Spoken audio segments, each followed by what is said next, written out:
Morning, Geoff here from GCD Property. Just had a really interesting conversation just this morning, in fact, with Lisa, who's the other part of the business team, about advertised values of new homes where we see through social media or on the radio, on TV, etc., and how very misleading they can be. So as an example, today we saw a home with one of the builders can be built from 134,000.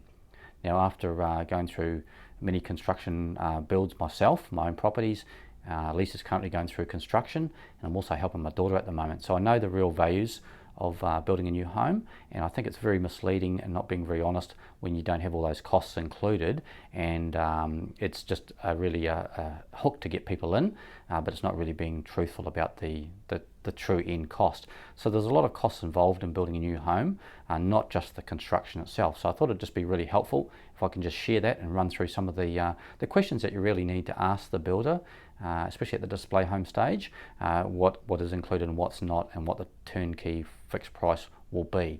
So some of the things that we need to be aware of, so it's not just the construction of the home, it's things like driveways, fences, landscaping, turf, etc.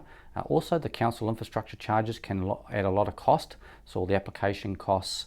A lot of areas now have bushfire and floodplain rating charges, and those all need to be included in the contract before we actually sign that purchase price. So we need to be aware of that, and also your finance specialist will need to have everything in the contract, because in fact the banks will actually ask and want to see a turnkey fixed price. So before we get excited about signing a commitment to a property, we really need to go through and find out what's in the detail and ask all those questions. So I thought that would just be really relevant in the market, and I hope that's helped some of the audience out there. Any questions on what we've discussed, welcome to contact me, and happy to answer as we can. Thanks.